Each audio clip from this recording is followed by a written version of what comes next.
नमस्कार मित्रों, स्वागत है आपका मेरे इस YouTube चैनल मोहित यादव एजुकेशन पर। इस चैनल पर मैं आपको मैकेनिकल इंजीनियरिंग से विभिन्न सब्जेक्ट्स के क्वेश्चन सॉल्व कराता हूं, जो आपको मैकेनिकल इंजीनियरिंग संबंधित विभिन्न एग्ज़ाम्स जैसे HAL, NHPC, UPRML, UPSSC इन सभी में आपके काम आते हैं। तो शुरू करते हैं आज का टॉपिक।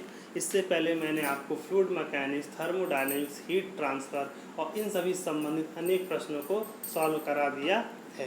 तो आज जो मैं आपको सॉल्व कराने जा रहा हूं वो है प्रोडक्शन इंजीनियरिंग का सब्जेक्ट मेटल कास्टिंग। ये हमारा 51वां वीडियो है। इसके पहले के 50 वीडियोस अगर देखना चाहते हैं तो उसका लिंक आप डिस्क्रिप्शन में पा सकते हैं। तो शुरू करते हैं आज का टॉपिक।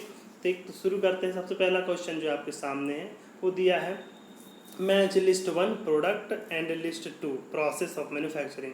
लिस्ट 1 में उन्होंने विभिन्न प्रकार के प्रोडक्ट दिए हैं और लिस्ट 2 में उन्होंने इसकी मैन्युफैक्चरिंग प्रोसेस दिया हुआ है।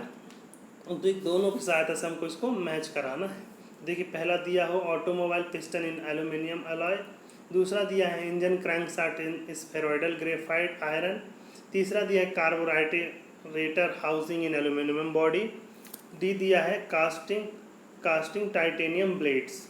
ओके, तो पहला दिया है और उसमें लिस्ट 2 में दिया हुआ पहला प्रेशर डाई कास्टिंग, दूसरा ग्रेविटी डाई कास्टिंग, तीसरा सैंड कास्टिंग, चौथा प्रिसिजन इन्वेस्टमेंट कास्टिंग और पांचवा दिया है शेल मोल्डिंग। देखिए नीचे जो 5 प्रोसेस दिया, मैं इन पांचों प्रोसेस के बारे में आपको देख करके बता देता हूँ और उससे कौन कौन से प्रोडक्ट बनते हैं वो भी आपको बता दूंगा। तो इससे आपका लगभग क्लियर हो जाएगा। तो सबसे पहले दिया है प्रेशर डाई कास्टिंग। देखिए, प्रेशर डाई कास्टिंग अगर हम लोग देखें तो डाई कास्टिंग जो होती है, डाई कास्टिंग 2 तरीके की होती है। एक होती है ग्रेविटी डाई कास्टिंग और दूसरी होती है प्रेशर डाई कास्टिंग। और जो प्रेशर डाई कास्टिंग 2 तरीके की होती है, कोल्ड चैम्बर डाई कास्टिंग और दूसरी होती है हॉट चैम्बर डाई कास्टिंग। ठीक, तो देखो डाई कास्टिंग में नहीं करना क्या, डाई कास्टिंग का जो प्रिंसिपल है उसमें जो हम लोग को जो भी शेप प्राप्त करना होता है या जो भी साइज प्राप्त करना होता है उस शेप एंड साइज की डाई होती है और उस डाई के भीतर हम लोग मोल्टन मेटल को पोर करके आसानी से हमको जो भी शेप एंड साइज प्राप्त करना होता है उस तरह की कास्टिंग हम लोग प्राप्त कर सकते हैं। तो डाई कास्टिंग में हम लोग ग्रेविटी डाई कास्टिंग की बात करें तो ग्रेविटी डाई कास्टिंग में क्या होता है, सीधे सीधे डाई होती है। जो मान लीजिए हमको इस शेप का कोई आकार प्राप्त करना है, ठीक, तो ये डाई होती है, ये डाई सीधी सिंपली होती है। इसमें हम लोग लेडल की सहायता से, लेडल क्या होता है, लेडल जो होता है जैसे फर्नेस में हम लोग जिस पात्र में भी उसको गर्म कर रहे होते हैं मेटल को पिघल जाता है, जिसमें भी उसको जब पिघल जाता है, पिघलने के बाद उसको उठा करके हमको डाई के भीतर डालना है। तो डाई के भीतर डालने के लिए इस प्रकार हम लोग दाल के लिए कलछुल का प्रयोग करते हैं, उसी प्रकार उस मोल्टन मेटल को फीड करने के लिए हम लोग लेडल का प्रयोग करते हैं। तो जब ये लेडल का प्रयोग करते हैं तो इसको कहा जाता है लेडल। ठीक है, एक रिफ्रैक्टरी मटेरियल की बनी होती है। तो इसकी सहायता से हम लोग ग्रेविटी की सहायता से इसमें हम क्या है मेटल को फिल कर देते हैं और ये मेटल क्या है आसानी इसको दोनों तरफ से इस प्रकार से क्लैंप कर दिया जाता है। मेटल फीड करने के बाद इसको क्लैंप कर दिया जाता है। तो क्लैंप करने पे उस जो भी साइज़ है उस साइज़ को प्राप्त कर लेती है और इसको पूरी ठंडा कर दिया जाए। जब ठंडा हो जाती है फिर हम जब डाई खोलते हैं उसके भीतर से हमको कास्टिंग प्राप्त हो जाती है। तो ये ग्रेविटी कास्ट आयरन होता है। इसका प्रयोग कहाँ किया जाता है, इसका प्रयोग ऐसे मेटल्स के लिए किया जाता है जिसकी फ्लूइडिटी अधिक है, मतलब जिनको पिघलाने पे वो आसानी से फ्लो करने उनका फ्लो अधिक प्राप्त होता है। उदाहरण के लिए कास्ट आयरन, तो जो कास्ट आयरन है उसकी कास्टिंग बहुत आसानी से हो जाती है। तो ग्रेविटी डाई कास्टिंग के लिए हम लोग जो कास्ट आयरन है वो बेस्ट मटेरियल होता है। अब अगर हम लोग नेक्स्ट प्रेशर डाई कास्टिंग की बात करें तो उसमें 2 पार्ट हैं, एक hot chamber pressure die casting, दूसरा cold chamber pressure die casting. तो देखिए, जो hot chamber pressure die casting की अगर बात करें तो hot chamber pressure die casting का प्रयोग किस लिए किया जाता है, hot chamber pressure die casting का प्रयोग किया जाता है लो मेल्टिंग, इस प्रकार के पदार्थ जिनका मेल्टिंग पॉइंट क्या होता है, लो होता है। उदाहरण के लिए लेड टिन और क्या है जिंक, लेड टिन और जिंक, ये 3 मेटल इस प्रकार के मेटल हैं कि जिनका क्या होता है मेल्टिंग पॉइंट काफ़ी लो होता है, मतलब इनको आसानी से पिघलाया जा सकता है। तो इसमें क्या किया जाता है, इसमें हम लोग को जो डाई होती है, डाई उसके चारों ओर ही हीटिंग कॉयल इसके चारों तरफ लपेट दी जाती है। इसे इसलिए किया जाता है क्योंकि ये जो मेटल्स हैं इनका मेल्टिंग पॉइंट काफ़ी लो है, तो बहुत जल्दी ही जम जाती हैं, मतलब इनकी जम बहुत जल्दी से तुरंत सॉलिडिफाई होने लगते हैं। तो वो सॉलिडिफाई ना हो इसलिए इसकी चारों ओर हम लोग हीटिंग कॉयल को लपेट के रखते हैं, तो डाई को गर्म रखती हैं, तो ये जल्दी मेटल जल्दी पिघलते नहीं हैं। तो ऐसा हम कह सकते हैं कि इसमें जो फर्नेस है वो डाई के साथ ही इंटीग्रेटेड है। इसमें क्या है, फिर लिक्विड मेटल को इस डाई के अंदर पोर कर दिया जाता है, और जब पोर करने के बाद फिर हम लोग फर्नेस को बंद कर देते हैं, और फिर वो धीरे धीरे उसके अंदर सॉलिडिफाई होने लगता है। और उसके बाद जब सॉलिडिफाई हो जाता है तो हम लोग डाई को खोल के उसमें से अपनी कास्टिंग को बाहर निकाल लेते हैं। इसमें क्या किया जाता है, इसमें जो है एक प्लंजर का प्रयोग भी किया जाता है। अभी देखिए, इसके पहले हमने जो आपको ग्रेविटी डाई कास्टिंग बताया, तो उसमें क्या होता है, उसमें हमने आपको बताया कि हम लोग मेटल क्या है, लिक्विड मेटल को उसमें लैडल की सहायता से पोर करते हैं। इसमें मेटल को लिक्विड को इसकी सहायता से पोर नहीं किया जाता है। इसमें जो डाई होती है, इस प्रकार से मान लीजिए जो भी डाई है उसमें एक प्लंजर होता है, उस प्लंजर की सहायता से इसको अंदर मेटल को इस प्रकार से जब आती है, मेटल इसमें आती है तो उसको उसमें से फोर्स किया जाता है। तो फोर्स किया जाता है तो उसमें आसानी से उस शेप को प्राप्त कर लेती है। ठीक, तो इसमें क्या है, मटेरियल को डाई के भीतर फोर्स करने के लिए प्लंजर का प्रयोग किया जाता है। अब देखिए, प्रेशर डाई कास्टिंग का दूसरा फॉर्म जो होता है वो होता है कोल्ड चैम्बर डाई कास्टिंग। ठीक, कोल्ड चैम्बर डाई कास्टिंग की अगर हम लोग बात करें, कोल्ड चैम्बर डाई कास्टिंग, तो जो कोल्ड चैम्बर डाई कास्टिंग होती है इसका प्रयोग ऐसे मेटल की डाई कास्टिंग करने के लिए किया जाता है जिसका मेल्टिंग पॉइंट क्या है, अपेक्षाकृत हाई होता है। उदाहरण के लिए एल्यूमिनियम, जैसे एल्यूमिनियम है तो इसका क्या है कि मेल्टिंग पॉइंट काफ़ी हाई होता है, इसलिए इसका प्रयोग कोल्ड चैम्बर डाई कास्टिंग के लिए किया जाता है। इसमें फर्नेस क्या है, डाई के साथ अटैच नहीं होती है, वो अलग होती है। इसका प्रयोग देखिए क्या क्या बनाने के लिए किया जा सकता है। कोल्ड चैम्बर डाई कास्टिंग के द्वारा हम लोग कार्बोरेटर जो कि पेट्रोल इंजन में लगा होता है, वाल्व की बॉडीज़, विभिन्न प्रकार के वाल्व की बॉडीज़ बना सकते हैं। ठीक, इसके अलावा डीजल इंजन का जो फ्यूल इंजेक्शन पंप होता है, फ्यूल इंजेक्शन पंप जो होते हैं, इन सब को बनाने के लिए हम लोग क्या कर सकते हैं, इसके लिए हम लोग हॉट चैम्बर डाई कास्टिंग का प्रयोग करते हैं। इन सब को बनाने के लिए कोल्ड चैम्बर डाई कास्टिंग का प्रयोग करते हैं। तो ये हो गई आपकी प्रेशर डाई कास्टिंग। तो हमने आपको gravity die casting, pressure die casting के बारे में बता दिया। अब देखिए सैंड कास्टिंग क्या होता है। सैंड कास्टिंग का सबसे पुराना और सबसे कन्वेंशनल तरीका है। इसमें क्या किया जाता है कि हमको जो शेप प्राप्त जो शेप और साइज बनाना होता है, पहले उस शेप और साइज का एक हम लोग के पास पैटर्न होता है। ये पैटर्न मेटल, लकड़ी, प्लास्टिक या फिर किसी भी अन्य मटेरियल्स का भी हो सकता है। तो मोस्टली जो पैटर्न होते हैं वो लकड़ी के पैटर्न ज़्यादा फेमस होते हैं, क्योंकि लकड़ी क्या होता है, लकड़ी सामान्य अवस्था में उसका कोफिशिएंट ऑफ एक्सपेंशन कम होता है, मतलब हीट का उस पर इफेक्ट क्या होता है, कम होता है। लेकिन लकड़ी की एक विशेषता ये भी होती है कि वो बहुत जल्दी खराब हो जाती है। इसीलिए क्या कहता जाता है, इसमें पैटर्न हम लोग कई अन्य पदार्थों के भी बना सकते हैं। तो इसमें क्या कि उस पैटर्न को एक हम लोग सैंड का एक सैंड बॉक्स होता है। ठीक, सैंड बॉक्स में हम लोग उस पैटर्न को रख करके उसके चारों तरफ सैंड डाल देते हैं। इसके बाद उस पैटर्न को बाहर निकाल लिया जाता है। जब बाहर निकाल लिया जाता है तो उसके अंदर भीतर एक कैविटी बनी रह जाती है, उस कैविटी को मोल्ड कहा जाता है। और इस मोल्ड में पिघले हुए इस मोल्ड में हम लोग क्या करते हैं, पिघला हुआ धातु को पोर कर देते हैं और उसके बाद उसको ठंडा होने देते हैं। ठंडा होने के बाद हम लोग उसको सैंड को हटा देते हैं, तो भीतर हम लोग को जो भी कास्टिंग है वो मोल्टन मेटल क्या सॉलिडिफाई होने के बाद वो कास्टिंग हम लोग को प्राप्त हो जाती है। तो ये क्या होते हैं, सैंड मोल्ड है। ठीक, जो भी बड़ी कास्टिंग बनाई जाती है या फिर बहुत ही सिंपल या फिर बहुत अधिक इस प्रकार की कास्टिंग बनानी हो जो कि सामान्य नहीं हो, तो हम लोग क्या करते हैं, जनरल कास्टिंग के लिए हम लोग सैंड कास्टिंग का प्रयोग किया जाता है। इसके बाद जो अगली कास्टिंग है वो है प्रिसीजन इन्वेस्टमेंट कास्टिंग, या सिंपली हम लोग इसको इन्वेस्टमेंट कास्टिंग भी कहते हैं। इन्वेस्टमेंट कास्टिंग में देखिए क्या होता है। इन्वेस्टमेंट कास्टिंग में अगर हम लोग देखें तो इसमें सबसे पहले जो भी हमको बनाना है तो सबसे पहले एक कैविटी होती है। उस कैविटी में हम लोग मतलब जो भी शेप एंड साइज होता है उस शेप एंड साइज की कैविटी होती है। उस कैविटी में हम लोग पिघला हुआ वैक्स मतलब मोल्टन वैक्स डाल देते हैं। ठीक, जब मोल्टन वैक्स को डाल देते हैं और उसको जमने देते हैं, तो जमने के बाद उसके बाद इसको इस कैविटी से बाहर निकाल देते हैं, तो हमको एक वैक्स का पैटर्न प्राप्त हो जाता है। तो इसमें जो पैटर्न होता है, ये याद रख लीजिए कि इन्वेस्टमेंट कास्टिंग में जो पैटर्न होता है वो किसका होता है, वैक्स का होता है। इसके अलावा ये पैटर्न प्लास्टिक या फिर कभी कभी रबर का भी हो सकता है, मतलब ऐसा पैटर्न चाहिए जो कि हीट होने पर पिघल जाए। ठीक, तो प्लास्टिक हो सकता है, वैक्स हो सकता है, रबर हो सकता है। फिर हम लोग क्या करते हैं, इसके बाद जो हम लोग पैटर्न, इस पैटर्न को एक स्लरी में डिप किया जाता है। एक स्लरी होती है, स्लरी किस चीज़ की होती है, ये जो स्लरी होती है वो सिलिका फ्लोर और बाइंडर्स की बनी होती है। किस चीज़ की होती है, सिलिका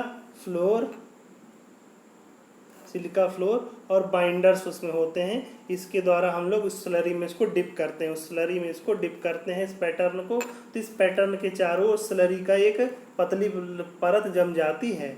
इस स्लरी किसके चारों ओर क्या हो जाएगी, इसकी एक पतली परत जम जाएगी, उस सिरेमिक की एक पतली परत इसके चारों ओर जम जाएगी।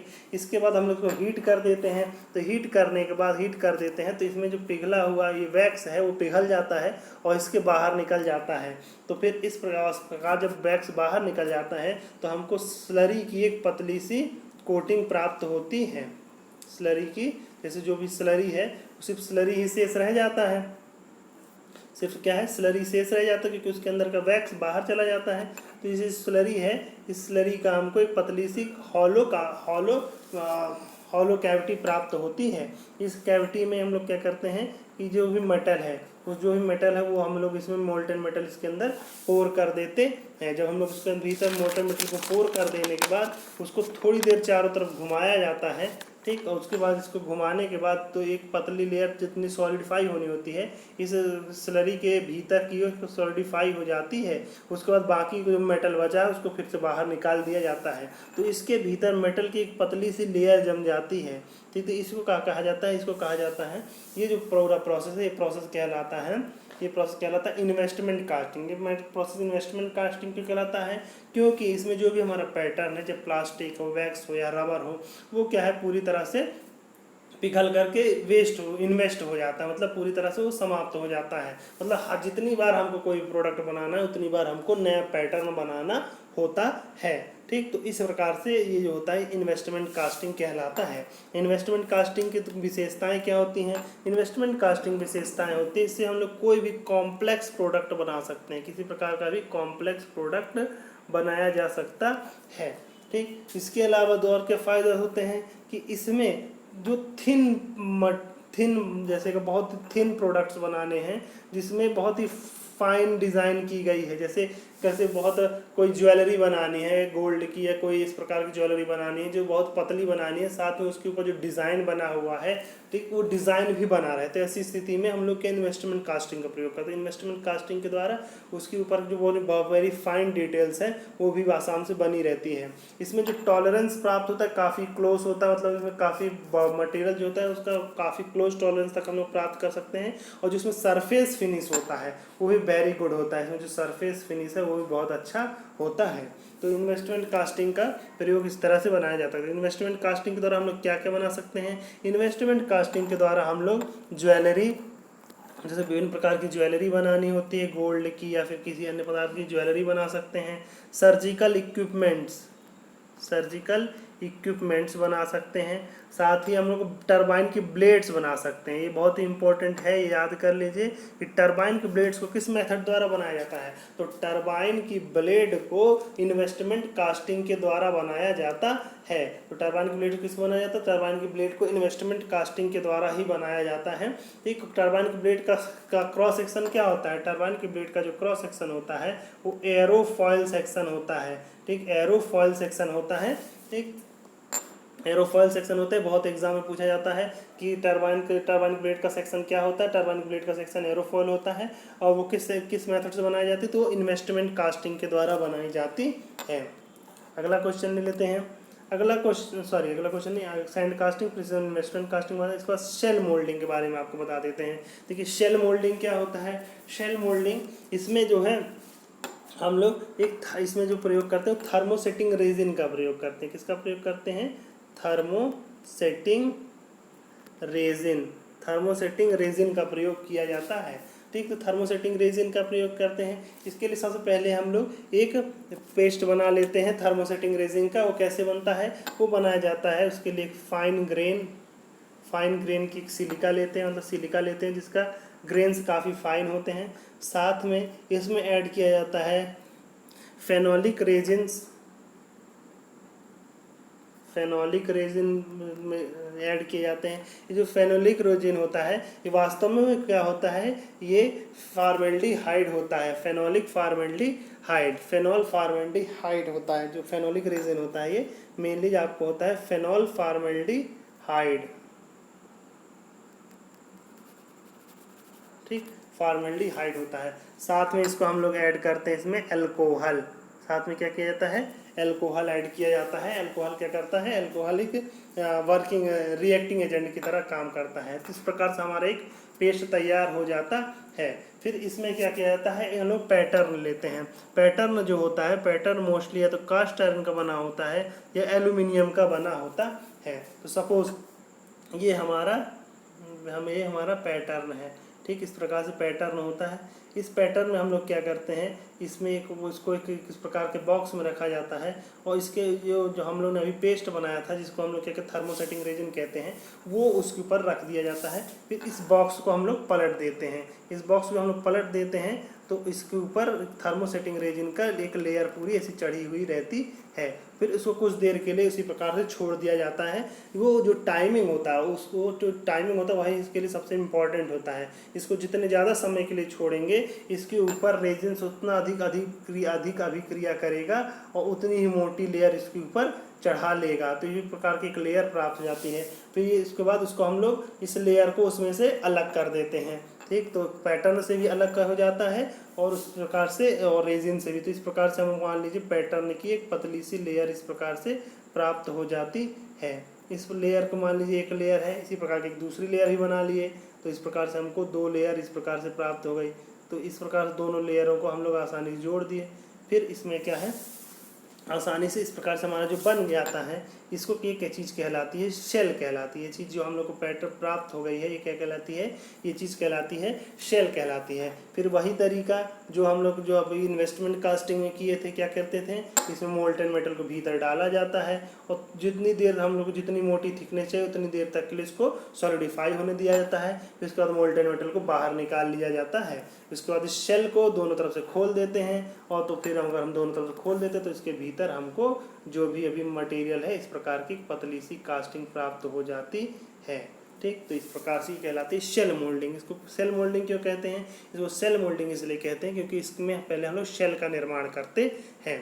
ठीक, तो इसकी देखिए विशेषताएं क्या क्या है। इसकी विशेषता ये क्या है कि इसमें जो भी हम लोग कास्टिंग प्राप्त होती है उसकी डायमेंशनल एक्यूरेसी बहुत अच्छी होती है। क्या होती है, उसकी डायमेंशनल एक्यूरेसी बहुत अच्छी होती है, वेरी हाई डायमेंशनल एक्यूरेसी होती है। साथ में इसके लेकिन दिक्कत क्या है, ठीक, साथ में इसको एक और फ़ायदा होता है। इसका फ़ायदा ये भी होता है कि इसमें स्मूथ सरफेस प्राप्त होता है। मतलब एडवांटेज क्या क्या है कि डायमेंशनली एक्यूरेट होता है, साथ में इसका जो सरफेस है वो काफ़ी स्मूथ प्राप्त होता है। लेकिन इसका डिसएडवांटेज क्या है, इसकी लिमिटेशन क्या है। इसकी लिमिटेशन ये है कि इसके में जो हम लोग को जो होता है पैटर्न होता है वो काफ़ी एक्सपेंसिव होता है। क्या होता है, काफ़ी एक्सपेंसिव, क्योंकि बार बार हमको शेल का निर्माण करना पड़ता है, काफ़ी एक्सपेंसिव हो जाता है। साथ ही इसमें हम लोग बड़ी साइज़ की कास्टिंग नहीं कर सकते। इसका प्रयोग हम लोग सिर्फ और सिर्फ छोटी कास्टिंग के लिए ही कर सकते हैं। इसका प्रयोग सिर्फ और सिर्फ किसके लिए कर सकते हैं, स्मॉल कास्टिंग के लिए ही किया जा सकता है। और ठीक, और साथ में बहुत अधिक कॉम्प्लिकेटेड शेप हम लोग नहीं बना सकते। जो अगर शेप है बहुत ज़्यादा कॉम्प्लिकेटेड है तो वेरी कॉम्प्लिकेटेड शेप को निर्माण नहीं किया जा सकता है। ठीक, इसमें एक चीज़ और ध्यान रखिए कि जब हम लोग बाइंडर क्या होता है, पैटर्न है, इस प्रकार से पैटर्न है और इसके ऊपर जब हम लोग बाइंडिंग पेस्ट डाल देते हैं तो इसके चारों ओर हीटिंग कॉयल का प्रयोग किया जाता है, क्योंकि उस हीट के द्वारा ही वो जो हम लोग का थर्मोसेटिंग रेजिन है वो वर्क करता है और वो उस पैटर्न के ऊपर एक पतली सी लेयर बना लेता है। तो ये हो गया, आपको हमने ये 5 प्रोसेस हैं, इन 5 प्रोसेस के बारे में आपको बता दिया है।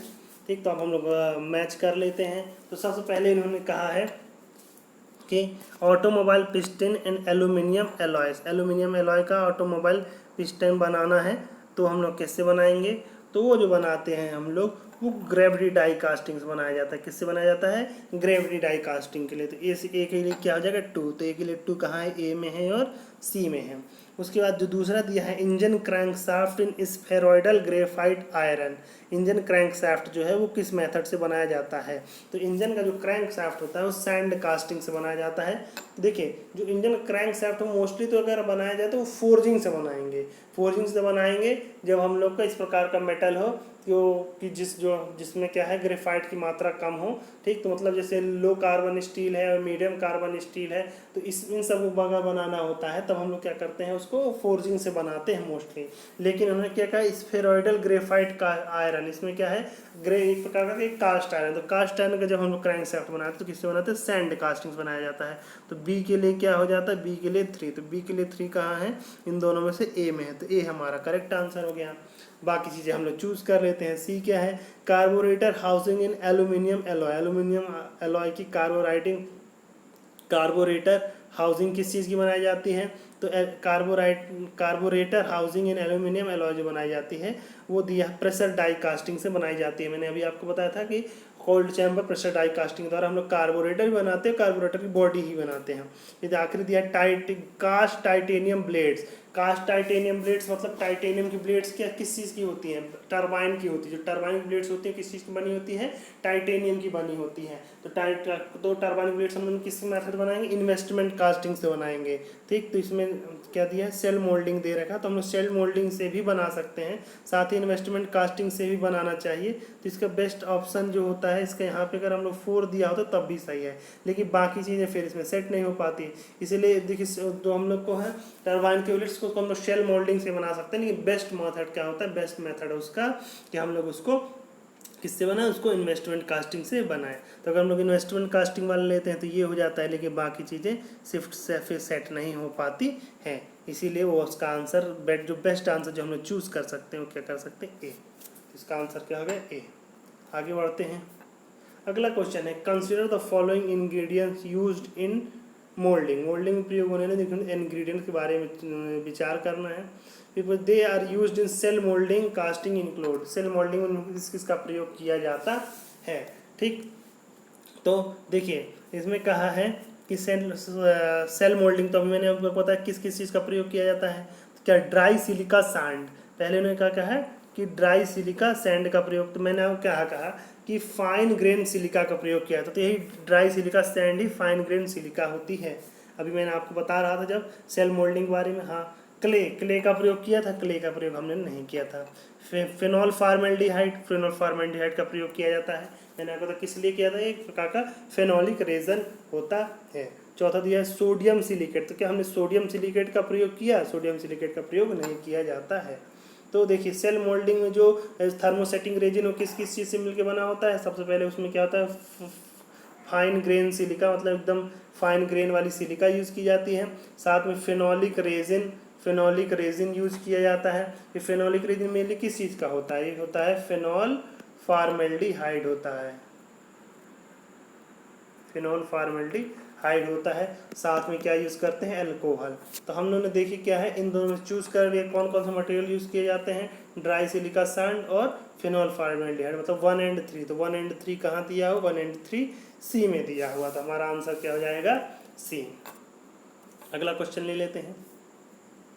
अगला क्वेश्चन है which of the following methods are used for obtaining directional solidification for riser design. Riser की डिज़ाइन के लिए हम लोग को डायरेक्शनल सॉलिडिफिकेशन किस प्रकार से प्राप्त किया जाएगा? ठीक, डायरेक्शनल सॉलिडिफिकेशन का मतलब समझिए। उदाहरण के लिए हमारे पास इतनी बड़ी कास्टिंग है, ठीक, इतनी बड़ी कास्टिंग है। तो अगर इस कास्टिंग में हम लोग ने मोल्टन मेटल को इस प्रकार से पोर कर दिया, तो जब हम उसमें पोर कर देंगे तो पोर करने के बाद इसमें क्या होगा? तो धीरे धीरे क्या है अपनी जगह से इसकी सॉलिडिफिकेशन शुरू होगा। इसके साथ पहले ऊपरी सतह का सॉलिडिफिकेशन होता है, उसका धीरे धीरे भीतरी सतह का सॉलिडिफिकेशन होता चला जाता है। तो इस प्रकार से एक अपने नॉर्मल प्रक्रिया में सॉलिडिफाई होगी। लेकिन कभी कभी हमको इस प्रकार के पैटर्न या इस प्रकार की कास्टिंग की करनी पड़ती है जिसमें हम चाहते हैं कि किसी विशेष स्थान की विशेष स्थान का सॉलिडिफिकेशन पहले हो, तो उस स्थान की सॉलिडिफिकेशन पहले हो जाए तो उसको कहा जाता है डायरेक्शनल सॉलिडिफिकेशन। मतलब हमारी ज़रूरत के अनुसार किसी स्थान का सॉलिडिफिकेशन किस प्रकार से होगा तो उसको हम लोग कहते हैं डायरेक्शनल सॉलिडिफिकेशन कहा जाता है। तो डायरेक्शनल सॉलिडिफिकेशन के लिए हम लोग क्या क्या कर सकते हैं वो इन्होंने इसमें पूछा है। देखिए इसमें क्या क्या दिया हुआ है। पहले दिया हुआ है कि ये दिया हुआ है कि सूटेबल प्लेसमेंट ऑफ चिल्स। ऐसे हम लोग चिल का प्रयोग करते हैं। देखिए डायरेक्शनल सॉलिडिफिकेशन के लिए हम लोग क्या क्या करते हैं।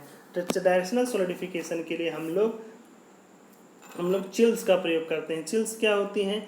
चिल्स जो होती हैं, जो भी जिस मटेरियल की हम लोग सॉलिडिफिकेशन हो रहा होता है उस मटेरियल की ही छोटी छोटी कीलें होती हैं, छोटी छोटी नेल्स होती हैं, या उसी मेटल के छोटे छोटे टुकड़े होते हैं। तो जब हम लोग इस प्रकार से कास्टिंग हो रही होती है तो उस कास्टिंग में हम लोग इसको जो नेल्स हैं उसको इसमें डाल देते हैं। तो क्या कहते हैं, जैसे उस पर मोल्टिंग मेटल पड़ता है तो उसको क्या उसके साथ ही पिघल जाती हैं। तो क्योंकि इनका टेम्परेचर उस जगह पर थोड़ा कम कर देंगे तो उस जगह की सॉलिडिफिकेशन थोड़ा सा तेज़ी से हो जाएगा।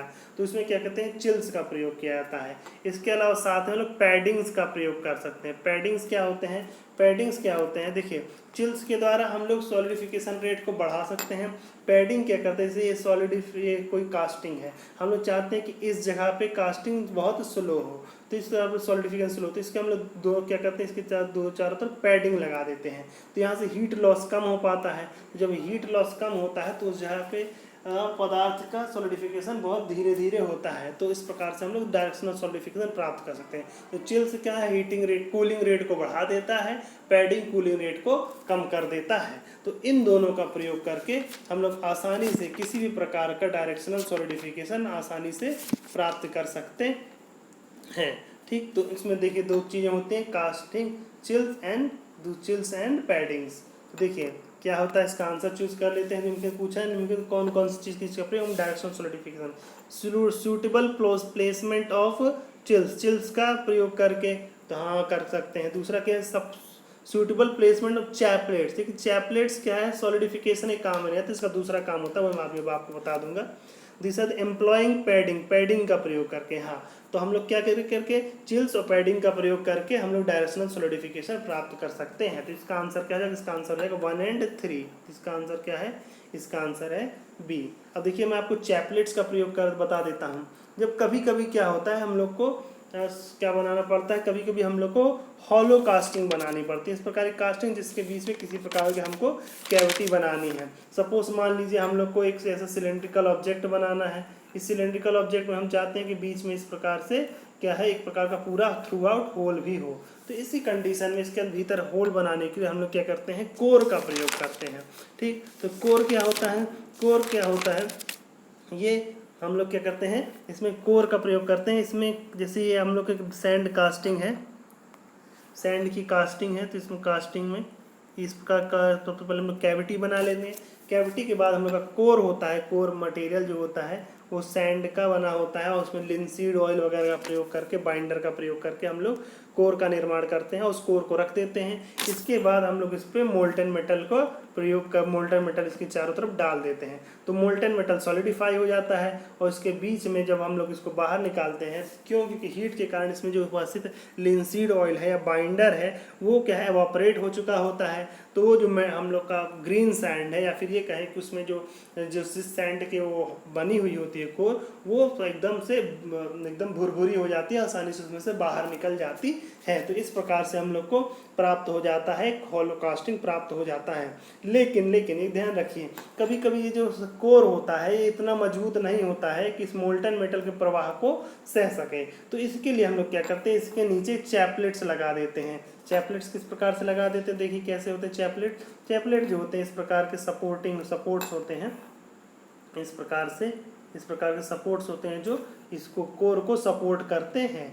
ठीक, तो चैपलेट्स का काम क्या होता है, चैपलेट्स का काम होता है कि टू सपोर्ट द कोर, ठीक, एंड एंकर्स द कोर। मतलब उसको जिस प्रकार से जहाज की एंकरिंग की जाती है या फिर हम लोग कोर को सपोर्ट करते हैं या पुल को सपोर्ट करते हैं, इस प्रकार चैपलेट लगा दिए जाते हैं। ये भी उसी मेटल के बने होते हैं जिस मेटल की हम लोग कास्टिंग कर रहे होते हैं। तो चैपलेट्स का काम डायरेक्शनल सॉलिडिफिकेशन देना नहीं है, कोर को सपोर्ट करना है। ये आपको याद रखना है। तो 3 मुख्य चीज़ें आपको याद रखनी होती हैं कि एक होता है चिल्स होता है, एक चैपलेट्स होता है, एक पैडिंग होता है। चिल्स क्या होता है? चिल्स कूलिंग रेट को बढ़ा देता है, चैपलेट्स कोर को सपोर्ट करता है और पैडिंग कूलिंग रेट को कम कर देती है। तो इस प्रकार से हम लोग किसी प्रकार का डायरेक्शनल सॉलिडिफिकेशन प्राप्त कर सकते हैं। तो इसका आंसर क्या है? इसका आंसर सी है। मैंने आपको इसका आंसर सी नहीं है, इसका आंसर 1 और 3 है। तो इसका आंसर क्या है? बी। इसका आंसर क्या है? बी। अगला क्वेश्चन ले लेते हैं। अगला क्वेश्चन है misrun is a casting defect which occurs due to. ठीक, तो देखिए मिश्रण होता क्या है? मिश्रण क्या होता है? मिश्रण कास्टिंग में कई प्रकार के डिफेक्ट होते हैं। कास्टिंग देखिए सबसे कन्वीनियंट मेथड है, सबसे सरल मेथड है किसी भी चीज़ का प्रोडक्शन के लिए। लेकिन सबसे बड़ी कास्टिंग की विशेषता क्या है? सबसे इसका ड्रॉबैक क्या है कि इसमें जो होता है कास्टिंग में सबसे अधिक मात्रा में डिफेक्ट्स बहुत अधिक मात्रा में पाए जाते हैं। तो मैं एक बार आपको कास्टिंग के डिफेक्ट मिश्रण के बारे में आपको बता देता हूँ। मिश्रण होता क्या है? मिश्रण होता है सपोज क्या है, ये हम लोग की कोई कास्टिंग है। ठीक है, जो कास्टिंग है हमको इसके भीतर मेटल को पोर करना था। हमने इसके भीतर मेटल को पोर किया तो मेटल का फ्लो हुआ और फ्लो होते होते यहाँ तक पहुँचा, तो किनारे तक अंत तक पहुँचने से पहले ही यहाँ पे आके जम गया। मतलब क्या है कि किसी कास्टिंग के एक्सट्रीम पॉइंट तक पहुँचने से पहले ही वो कास्ट वहाँ पे जा कर के जम जाता है। तो इसको कहा जाता है मिश्रण कहा जाता है। इसको क्या कहा जाता है? मिश्रण कहा जाता है। इसके अलावा इस प्रकार कोल्ड शट भी होता है। कोल्ड शट क्या होता है? कोल्ड शट होता है, देखिए मिश्रण और कोल्ड शट में थोड़ा सा अंतर होता है। सपोज हमारे पास इस प्रकार की कोई कास्टिंग है, ठीक, तो कास्टिंग है, तो जब अगर अब क्या होता है, जब कास्टिंग बड़ी होती है तो मोल्टन मेटल को एक स्थान से पोर ना करके एक से अधिक स्थानों से पोर किया जाता है। तो मान लीजिए हम यहाँ से मेटल को पोर कर रहे हैं और यहाँ से मेटल को पोर कर रहे हैं, तो हम क्या चाहते हैं? हम चाहते हैं कि दोनों तरफ से जब मेटल को पोर किया जाए तो दोनों आकर के एक ही स्थान पर पे आकर के मिल जाए। लेकिन यहाँ पर के इस प्रकार का दोनों मिल जाए, लेकिन क्या होता है कभी कभी दोनों एक ही स्थान पर आकर नहीं मिलते हैं। और क्या होता है, मान लीजिए इस तरफ का पार्ट इसके पहले यहाँ सॉलिडिफाई हो गया, इस तरफ का पार्ट इधर सॉलिडिफाई हो गया, तो जो हमको कास्टिंग प्राप्त होती है दोनों अलग अलग कास्टिंग प्राप्त हो जाती है। तो ये कास्टिंग, तो इस जो डिफेक्ट प्राप्त होता है इसको कहा जाता है कोल्ड शट कहा जाता है। इसको क्या कहा जाता है? इसको कोल्ड शट कहा जाता है। इन दोनों का ही ये दोनों प्रकार के डिफेक्ट होते हैं। इन दोनों ही प्रकार के डिफेक्ट का जो कारण होता है वो कारण होता है due to insufficient fluidity. Insufficient fluidity मतलब जो मेटल है, मेटल का जो प्रवाह है वो प्रवाह की मात्रा क्या है? कम है। इनसफिशिएंट फ्लूइडिटी मतलब मेटल का प्रवाह काफ़ी मात्रा में कम हो रहा होता है। तो ये सभी मिश्रण के कारण होते हैं। तो इन्होंने क्या पूछा है क्वेश्चन? इन्होंने क्वेश्चन पूछा है misrun is a casting defect which occurs due to very high pouring temperature of the metal. देखिए अगर मेटल का टेम्परेचर काफ़ी हाई है तो उसके कारण क्या है? मोल्टन मेटल अधिक मात्रा में मोल्टन है, अधिक मात्रा में पिघला हुआ। जब अधिक मात्रा में पिघला तो उसकी फ्लूइडिटी भी अधिक होगी। तो हाई टेम्परेचर के कारण कभी मिश्रण नहीं होगा। ड्यू टू, अगर ये लिखा तो due to low pouring temperature of the metal, तब ये इसका आंसर हो सकता था। दूसरा दिया है insufficient fluidity of the molten metal, ये इसका एग्जैक्ट आंसर है। मिश्रण क्यों होता है? मिश्रण होता है insufficient fluidity of the molten metal. जो मोल्टन मेटल है उसका प्रवाह कम होने के कारण, उसमें फ्लो कम होता है, इस कारण ये होता है। अगर मोल्टन मेटल को अधिक मात्रा में गर्म किया जाए तो वो अधिक मात्रा में फ्लो हो रहा होगा, कम मात्रा में गर्म किया तो कम मात्रा में फ्लो हो रहा था। तीसरा दिया absorption of gases by liquid metal. ये जो लिक्विड मेटल है वो आसपास के मटेरियल से को क्या करती हैं कि गैसेस का एब्जॉर्ब कर लेती है। तो उसके कारण क्या मिश्रण इफेक्ट होता है? उसके कारण मिश्रण नहीं होता। उसके कारण जो इफेक्ट होते हैं, जो आसपास की गैसों को जब हम लोग एब्जॉर्ब कर लेते हैं तो उसके कारण जो डिफेक्ट होते हैं वो होते हैं ब्लो होल्स। उसके कारण जो डिफेक्ट होते हैं वो ब्लो होल्स होते हैं, स्कार होता है। ठीक, तो इसको कहते हैं, ये जो गैस होते हैं ये मतलब आसपास की गैसेस को एब्जॉर्व कर लेने के कारण जो डिफेक्ट होते हैं वो होते हैं ब्लो होल्स होते हैं और स्कार होता है। ब्लो होल्स क्या होता है? ब्लो होल्स होता है जैसे मेटल है, मेटल के ऊपरी सतह पे इस प्रकार से छोटे छोटे होल्स बने होते हैं। क्यों? क्योंकि उसके अंदर गैस वहाँ पर इंट्रैप्ट हो जाती है और मेटल उसी समय क्या है? कास्टिंग सॉलिडिफाई हो चुकी होती है।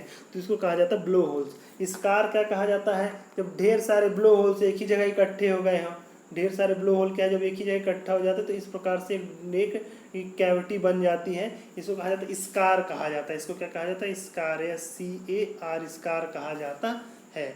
ठीक, इसमें देखिए जो ब्लो होल्स होते हैं वो अगर किसी अन्य गैस के कारण होते हैं, ठीक, तो काफ़ी मोटे मोटे होते हैं। लेकिन अगर यही जो ब्लो होल है हाइड्रोजन के कारण अगर होते हैं, ड्यू टू हाइड्रोजन, अगर हाइड्रोजन इसमें किसी तरह से इंट्रैप हो जाती है तो काफ़ी पतले पतले होते हैं, तो इसको पिन होल कहा जाता है। इसको क्या कहा जाता है? पिन होल कहा जाता है। तो इस क्वेश्चन का आंसर क्या हो गया? इस क्वेश्चन का आंसर क्या हो गया हमारा? बी हो गया, insufficient fluidity of the molten metal. चौथा दिया है improper alignment of the mould flask.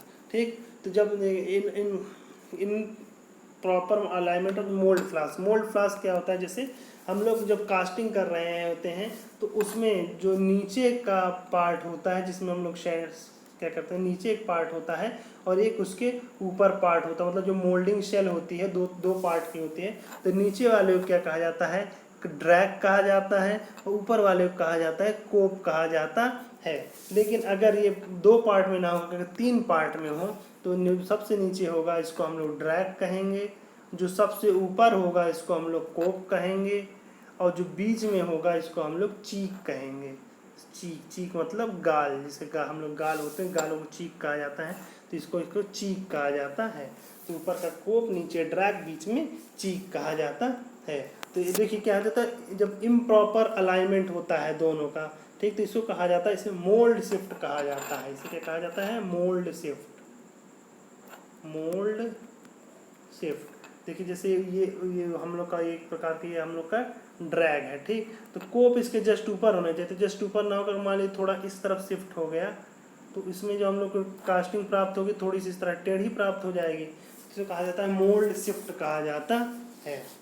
तो improper alignment of the mould flask के कारण कौन सा डिफेक्ट होता है? इस कारण जो डिफेक्ट उत्पन्न होता है उसको कहा जाता है मोल्ड शिफ्ट कहा जाता है। तो इसका आंसर तो बी है, हमने बता ही दिया है। अगला क्वेश्चन ले लेते हैं। अगला क्वेश्चन है which one of the following pair is not correctly matched.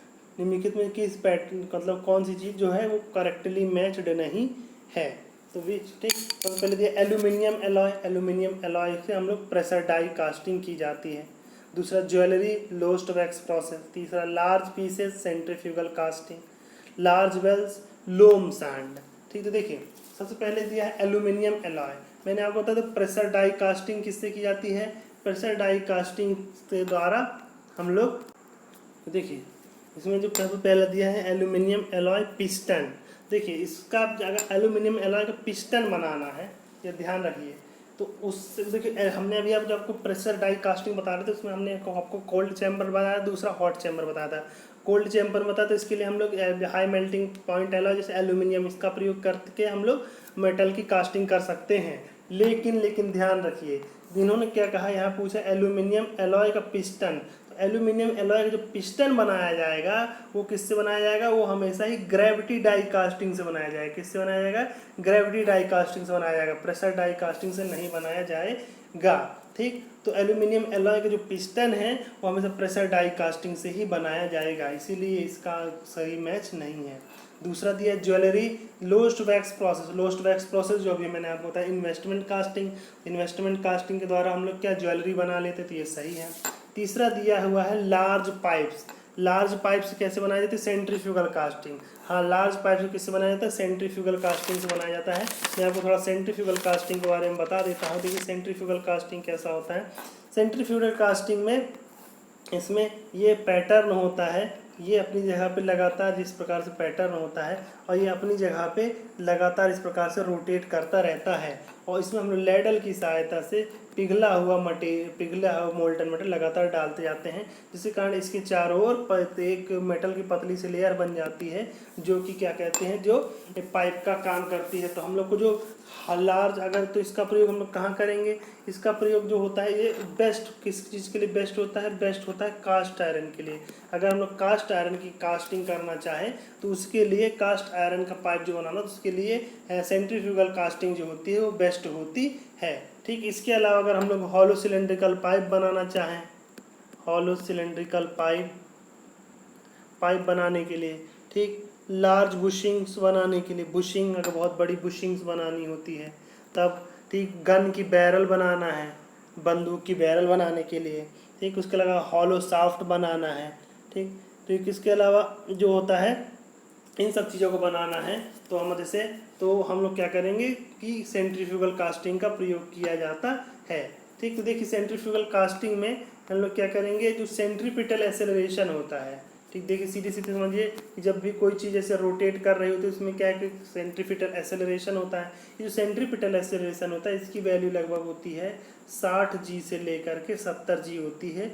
ये एक बार एग्ज़ाम में आया हुआ था जो मुझे याद है BIS के एग्ज़ाम में, इसीलिए मैंने इसको बता दिया है आपको कि इसकी जो वैल्यू होती है सेंट्रीपिटल एक्सेलरेशन की सेंट्रीफ्यूगल कास्टिंग में वो क्या होती है 60G से 70G, मतलब ग्रेविटेशनल एक्सेलरेशन, मतलब ग्रेविटेशनल एक्सेलरेशन से लगभग 60 से 70 गुना तक होती है, ठीक। और देखिए इसमें जो सेंट्रीफ्यूगल कास्टिंग की और क्या विशेषता होती है, सेंट्रीफ्यूगल कास्टिंग की विशेषता होती है इसमें किसी कोर का की ज़रूरत नहीं होती है, किसी कोर की ज़रूरत नहीं होती, मतलब नो कोर रिक्वायर्ड होती है। साथ में इसमें क्या होता है एक और विशेषता होती है, क्योंकि जो स्लैग और इंक्लूसन मतलब जो इसमें विभिन्न प्रकार अशुद्धियाँ जो होती हैं, ये अशुद्धियों की जो डेंसिटी होती है कम होती है, तो ये क्या करती है मेटल की भीतरी सतह पर कलेक्ट हो जाती हैं, तो उनको आसानी से हम लोग पृथक कर सकते हैं। तो इसमें क्या है स्लैग एंड इंक्लूशंस आपको आसानी से हटा सकते हैं। साथ में देखिए क्योंकि ये मेटल क्या है ड्यू टू सेंट्रीफ्यूगल एक्शन दूर जाने का प्रयास करता है, तो इसकी जो लेयर है इन लेयर पर प्रेशर अधिक पड़ता है, तो इसमें जो भी कास्टिंग प्राप्त होती है उसकी डेंसिटी क्या होती है बहुत अधिक होती है, उसकी जो पोरोसिटी होती है वो कम होती है, मतलब high density and low porosity material प्राप्त होता है। इसमें जो हम लोग को मटेरियल कास्टिंग होती है लगभग 100% डिफेक्ट फ्री होने के चांसेस हो सकते हैं, तो इसमें जो हम लोग मटेरियल प्राप्त होता है बहुत अधिक होता है। इसमें किसी प्रकार गेट की ज़रूरत नहीं होती, किसी प्रकार के रनर की ज़रूरत भी नहीं होती है, ठीक। तो ये होता है लार्ज पाइप्स बनाने के लिए हम लोग कौन सा मेथड यूज़ करेंगे, सेंट्रीफ्यूगल कास्टिंग। इसको आप याद कर लीजिए, बहुत इंपॉर्टेंट है, बहुत बार पूछा जाता है कि पाइप्स बनाने के लिए हम लोग कौन सी कास्टिंग प्रोसेस का प्रयोग करते हैं, तो इसको कौन सा सेंट्रीफ्यूगल कास्टिंग का प्रयोग किया जाता है। फिर अगला दिया इन्होंने लार्ज बेल्स और लोम मोल्डिंग, ठीक। देखिए लोम्स, देखिए जो लार्ज बेल बहुत अधिक बड़ी बेल बनाने के यूज़ किया जाता है, उसके लिए हम लोग क्या करते हैं, उसके लिए हम लोग स्वीप पैटर्न यूज़ करते हैं। जब बहुत अधिक बड़ी बेल बनानी होती है, जैसे हमको घंटियाँ बनानी है या कोई ऐसा शंकु बनाना है बहुत बड़ा, तो इसमें क्या किया जाता है, इसमें एक 2D पैटर्न होता है। 2D पैटर्न मतलब सीधे सीधे एक प्लेन होता है इस प्रकार से, ठीक। जैसे मान लीजिए हमको घंटी बनानी है, तो घंटी बनाने के लिए 2D पैटर्न इस प्रकार से होगा, मान लीजिए ये इस प्रकार से एक 2D पैटर्न है। फिर इसमें क्या होता है एक सैंड बॉक्स होता है, उस सैंड बॉक्स में 2D पैटर्न को इस प्रकार से लगाया जाता है और इसको अपने एक्सिस पे घुमा दिया जाता है, तो इसमें क्या है पूरी तरह से बेल का इस प्रकार से शेप हमको प्राप्त हो जाएगा 3D डायमेंशन का, ठीक। तो ये जो होता है तो इस प्रकार से इस बेल बन जाती है। फिर इसमें हम लोग मोल्टन मेटल को पोर करके सॉलिडिफाई होने देते हैं, कि जब सॉलिडिफाई हो जाती है तो जो हमको थिन लेयर प्राप्त हो जाती है, तो इस प्रकार से हम लोग बेल बना लेते हैं। तो लार्ज बेल्स को किस प्रकार बनाया जाता है, लार्ज बेल को हम लोग बनाते हैं तो उसके लिए जो पैटर्न यूज़ करते हैं उसको कौन सा पैटर्न कहा जाता है, उसको कहा जाता है स्वीप पैटर्न कहा जाता है। कौन सा पैटर्न कहा जाता है, स्वीप पैटर्न कहा जाता है। इसमें जो सैंड प्रयोग होती है वो प्रयोग होती है लोम सैंड होती है। कौन सी सैंड प्रयोग होती है, लोम सैंड का प्रयोग किया जाता है। ये आप आसान याद रख लीजिए कि स्वीप पैटर्न के केस में जो सैंड यूज होती है वो कौन सी होती है, लोम सैंड का प्रयोग किया जाता है, ठीक। इसके द्वारा हम लोग कोन्स बड़े बड़े शंकुओं का निर्माण, बेल्स का निर्माण करते हैं। तो इसमें इस प्रकार से हम लोगों ने इसमें पूछा था which is not correctly matched, तो not correctly matched is A, बाकी सब करेक्टली मैच्ड हैं। ओके, अगला क्वेश्चन ले लेते हैं। अगला क्वेश्चन है a spherical drop of molten metal of radius 2 mm was found to solidify in 10 second. मतलब एक स्फेरिकल ड्रॉप है मोल्टन मेटल की जिसकी रेडियस 2 mm है, वो उसको सॉलिडिफाई होने में मतलब उसको ठोस में कन्वर्ट होने में 10 सेकंड का समय लगता है, ठीक। एक दूसरी ड्रॉप है जिसके रेडियस 4 mm है, उसको सॉलिडिफाई होने में कितना समय लगेगा। देखिए इसको देखिए, ये बहुत ही इंपॉर्टेंट क्वेश्चन है, या फिर क्या क्या इसमें जो मैं कॉन्सेप्ट देने जा रहा हूँ बहुत ही इंपॉर्टेंट है। देखिए एक प्रिंसिपल होता है जो सॉलिडिफिकेशन रेट होता है या सॉलिडिफिकेशन टाइम होता है, time solidification time, time for solidification होता है वो डायरेक्टली प्रोपोर्शनल टू होता है V/A का होल स्क्वायर के।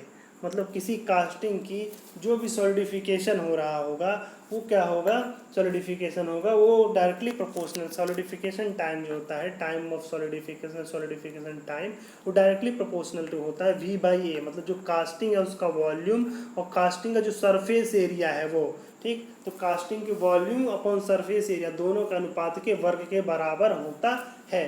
तो यह हम कह सकते हैं कि T is directly proportional to V/A का स्क्वायर। अगर हम लोग प्रोपोर्शनैलिटी का चिन्ह हटा दें तो जो हम लोग को प्राप्त होगा वो क्या हो जाएगा, T equal to K into V/A का स्क्वायर। ये दूसरे शब्द में हम लोग कहें ये जो K होता है, K कांस्टेंट है जो डिपेंड करता है कि हम लोग कौन सा मेटल यूज़ कर रहे हैं, जो कि मेटल पर डिपेंड करता है, तो प्रत्येक मेटल फिक्स होता है। दूसरे वर्ड से हम लोग कह सकते हैं T1/T2 जो इक्वल टू हो जाता है वो इक्वल टू क्या हो जाएगा, V1/A1 डिवाइडेड बाय V2/A2 का होल स्क्वायर। तो इस प्रकार से हम लोग इसमें अनुपात निकाल सकते हैं। तो देखिए क्या करना है कि इसमें करना क्या है कि देखिए हम लोग किसी स्फीयर है, ठीक, स्फीयर के लिए, किसी स्फीयर के लिए हम लोग V/A का अनुपात निकालना चाहे तो V/A क्या होता है, किसी स्फीयर के लिए V क्या होता है, 4/3 पाई r क्यूब होता है। एरिया क्या होता है, इस स्फीयर का एरिया क्या होता है, सरफेस एरिया होता है 4πr स्क्वायर होता है। इसको हम लोग सॉल्व कर दें तो पाई से पाई, 4 से 4 कट गया, कैंसल से इससे कट गया तो ये r बचा, तो ये क्या हो जाता है r/3 हो जाता है। तो इस प्रकार से हम लोग कह सकते हैं कि किसी भी स्फीयर के लिए V/R का रेशियो जो होता है वो r/3, V/A का रेशियो जो होता है वो क्या होता है, V/A का रेशियो होता है वो r/3 होता है। अगर हम डायमीटर के टर्म में कहें तो क्या हो जाएगा, D/6 होता है। तो इन्होंने क्या कहा, इन्होंने कहा कि एक मोल्टन मेटल, एक स्फेरिकल ड्रॉप है जिसका रेडियस 2 mm है और 10 सेकंड में सॉलिडिफाई हो जाती है, ठीक। तो और दूसरे जो है सिमिलर ड्रॉप जिसका रेडियस क्या है 4 mm है, वो कितने समय में सॉलिडिफाई होगी। तो हम लोग वही फार्मूला लगा देते हैं, T1/T2 इक्वल टू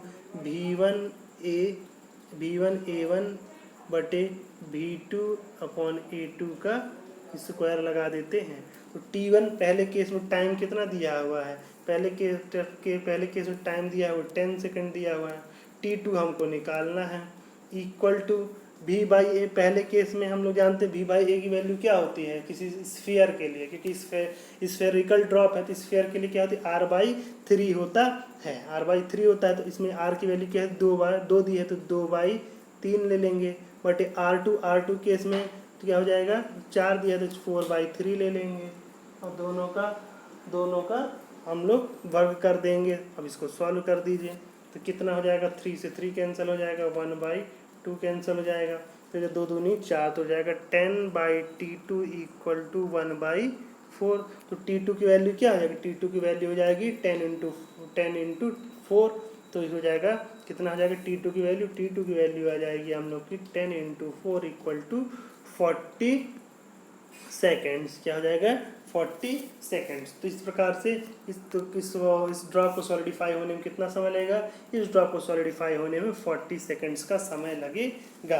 तो ओके फ्रेंड्स, तो इस प्रकार से आप समझ गए होंगे कि सीधे आपको ये याद रखना है कि जो directional solidification T equal to होता है वो डायरेक्टली प्रोपोर्शनल टू होता है V/A के होल स्क्वायर के बराबर होता है, ठीक। ओके फ्रेंड्स, अब अगला क्वेश्चन ले लेते हैं। अगला क्वेश्चन उन्होंने पूछा है, in solidification of the metal during casting compensation of solid contraction is. इन्होंने कहा है कि जब किसी मेटल का सॉलिडिफिकेशन हो रहा होता है तो उसमें जो सॉलिड कॉन्ट्रैक्शन होता है वो किस प्रकार से कंपनसेट किया जाता है। तो आइए पहले मैं इसके बारे में आपको बता देता हूँ।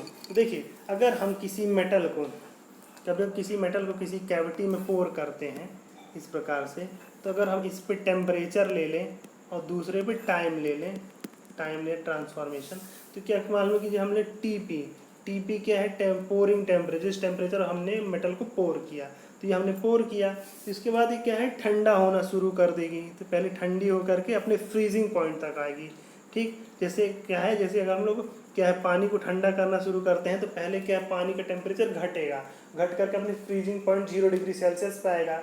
फिर वो क्या है 0 डिग्री सेल्सियस पर रहते हुए उसका फेज ट्रांसफॉर्मर्स होगा, वो बर्फ में कन्वर्ट होगा। फिर बर्फ में कन्वर्ट होने के बाद फिर उसका टेम्परेचर जब पूरी तरह बर्फ में कन्वर्ट हो जाएगा फिर उसके बाद उसका टेम्परेचर और घटना शुरू हो जाएगा।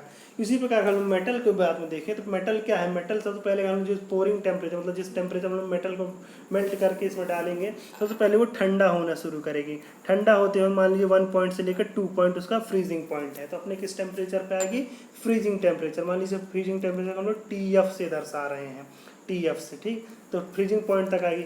फ्रीजिंग पॉइंट के बाद ये क्या है, इसके टेम्परेचर कांस्टेंट हो जाएगा जब तक कि पूरी तरह से सॉलिडिफाई नहीं हो जाती है। जब ये सॉलिडिफाई हो जाएगी तो उसके बाद फिर इसका टेम्परेचर घटना शुरू हो जाएगा, तो इसका टेम्परेचर फिर घट करके 0.4 तक आ जाएगा। तो इस प्रकार से हम लोग को 3 पार्ट प्राप्त होते हैं। एक पहला तो 1 से 2, जिस समय वो लिक्विड मेटल में है, लिक्विड का टेम्परेचर घट रहा हो। जब लिक्विड का टेम्परेचर घट रहा होता है तो उस समय भी क्या है, उस कास्टिंग में कुछ कॉन्ट्रैक्शन हो रहा होता है, श्रिंकेज हो रहा होता है। तो इसको कहा जाता है लिक्विड श्रिंकेज कहा जाता है। इसको क्या कहा जाता है, लिक्विड श्रिंकेज होता है। जब लिक्विड के केस में श्रिंकेज हो रहा है तब लिक्विड श्रिंकेज कहलाता है। फिर उसके बाद इसका फेज चेंज होता है 2 से लेकर 3 तक। उस समय भी लगातार ठंडी हो रही होती है। इस समय जो श्रिंकेज हो रहा होता है इसको कहा जाता है सॉलिडिफिकेशन श्रिंकेज कहा जाता है। क्या कहा जाता है, सॉलिडिफिकेशन श्रिंकेज। मतलब जिस समय ये सॉलिड में कन्वर्ट हो रही है उसको कहा जाता है सॉलिडिफिकेशन श्रिंकेज कहा जाता है। उसके बाद जब इसका फेज ट्रांसफॉर्मेशन होकर सॉलिड में कन्वर्ट हो जाती है उसके बाद ये ठंडी हो रही होती है। तो जब ठंडी हो रही होती है तो उस समय भी इसमें कुछ कॉन्ट्रैक्शन होता है, तो इसको कहा जाता है, इसको सॉलिड श्रिंकेज कहा जाता है। इसको क्या कहा जाता है, सॉलिड श्रिंकेज। तो इस प्रकार से हम लोग कह सकते हैं कि जब कोई मेटल का सॉलिडिफिकेशन होता है तो उसका श्रिंकेज 3 टर्म में होता है, लिक्विड श्रिंकेज, फिर सॉलिडिफिकेशन श्रिंकेज, उसका सॉलिड श्रिंकेज। ठीक, 3 तरीके से हम लोगों ने 3 पार्ट में बांट दिया, 1 to 2, 2 to 3, 3 to 4। अब देखिए जब हम लोग 1 से 2 का जो ये है इसको कंपनसेट करने के लिए और इसको कंपनसेट करने के लिए 2 to 3 मतलब लिक्विड श्रिंकेज और सॉलिडिफिकेशन श्रिंकेज, इन दोनों श्रिंकेज को हम लोग क्या करते हैं, कंपनसेट करने के लिए राइजर का प्रयोग करते हैं। किसका प्रयोग करते हैं, राइजर का।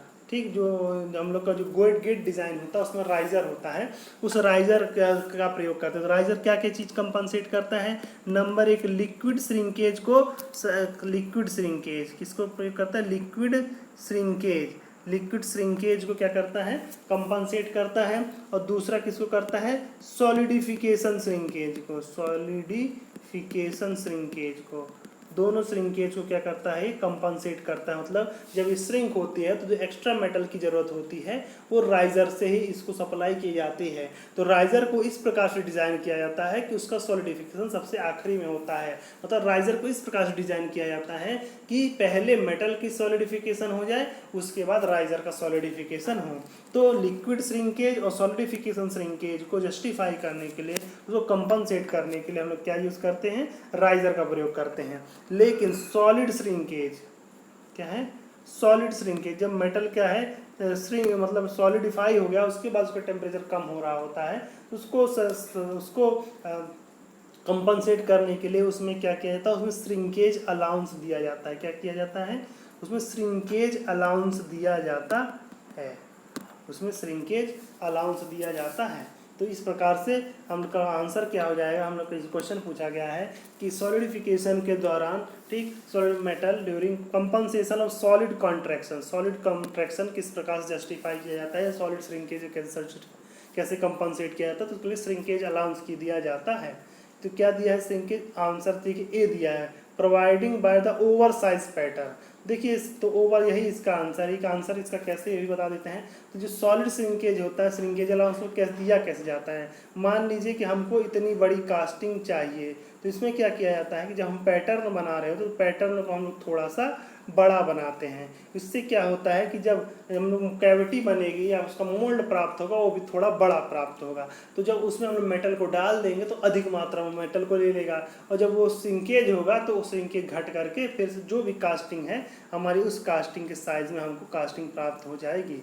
तो इसलिए क्या किया जाता है, इसके लिए हम लोग ओवर साइज पैटर्न बनाते हैं। तो सॉलिड श्रिंकेज कहते हैं, श्रिंकेज अलाउंस करने के, श्रिंकेज अलाउंस कंपनसेट करने के लिए क्या किया जाता है, श्रिंकेज अलाउंस को कंपनसेट करने के लिए हम लोग क्या करते हैं, उसको ओवर साइज पैटर्न बनाते हैं।